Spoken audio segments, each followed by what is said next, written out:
Well, he's come a long way from being really a novelty when he was drafted back then. And no matter what folks tell you, nobody knew that this was going to result from that pick back in 2013. How close is he to being the guy that changes a playoff series and, say, a conference finals for the Milwaukee Bucks? I think he's very close. He's continuously getting better. You can see from this video right here, as opposed to the one we just showed you, he's gotten put on a lot more size. He's a lot bigger. He's a lot more confident in his game. So I think he can take over a playoff series. I think he can push you to win in the Eastern Conference Finals, or maybe even go to the NBA Finals. The only thing he has to complete is to be able to be a consistent shot maker from the perimeter.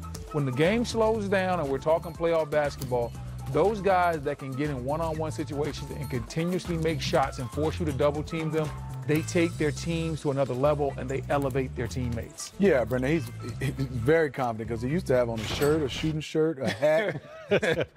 Because now you see he's working out in the tank top. He's big swole now, baby. And it's unbelievable the work he's put in with his body. And then I think I'm with you, Brendan. I think it's this year.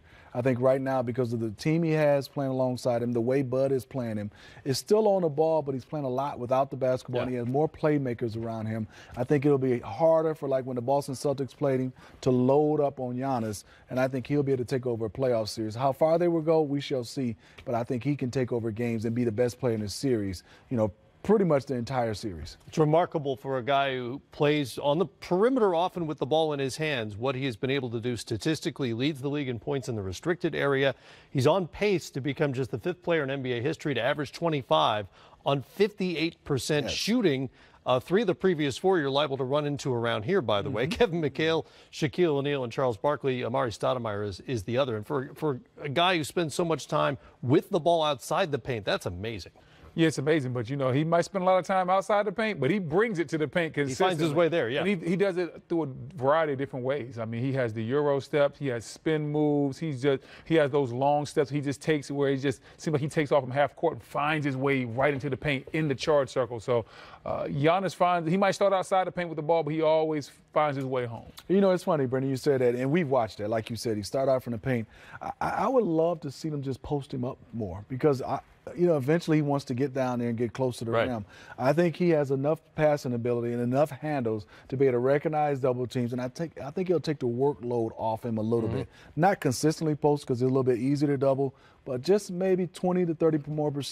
Letting him just start on the block, letting him post up, and letting him go at it because he's going to try to dunk it. He's going to get close to the rim anyway. And you create some of the other matchup problems that teams have had against LeBron when he's gone into the post. Simplify your portfolio. And sometimes it doesn't have to be a screen and roll to get a switch into an ISO. Right. You can do something real simple like run a cross screen, get Giannis to flash across the lane, catch the ball 15 feet on in, and now if they make one wrong move, he's right at the rim.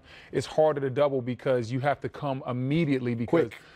On that first dribble, he can be there. He can be putting a poster on your head. So I agree with you. I think they can post him up in a variety of different ways, kind of similar to what Golden State sometimes does with Kevin Durant. Sometimes they run cross screens. Sometimes they post him up at the free throw line, what we like to call the nail post up. And they take advantage of his size in the mid-post area, and it's hard to double team in those areas. Bucks are in Boston tonight where the Celtics have gotten it together. They've won 8 of 10 despite a disappointing loss to the Suns on Wednesday, but they've got Biggs problems. Not a big problem, but Biggs problems in that Aaron Baines is out for weeks to come because of a broken bone in his left hand. Al Horford is already out tonight. He'll miss his 7th straight game with a knee problem. So what do they do when they go big? Robert Williams, the rookie out of Texas A&M, played 24 minutes the other night.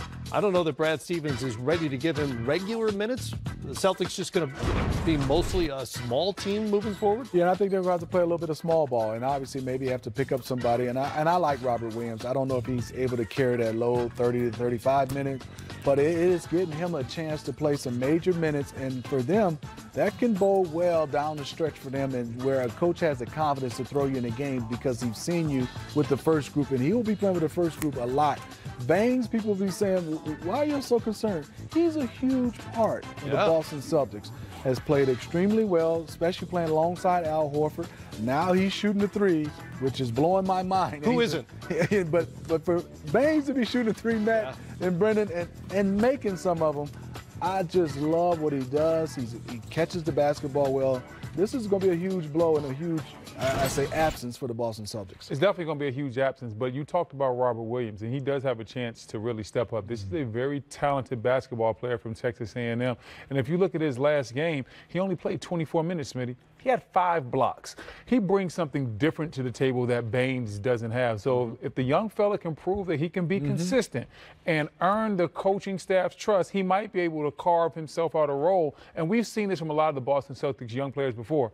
Opportunity arises, they put in the work, their staff has them prepared, they step up and they excel in those situations. So I'm hoping that happens for Robert Williams. Real quick leaper, weak side shot blocker, the kind of player they really don't have on the roster other than him. He's going to get his chance starting tonight against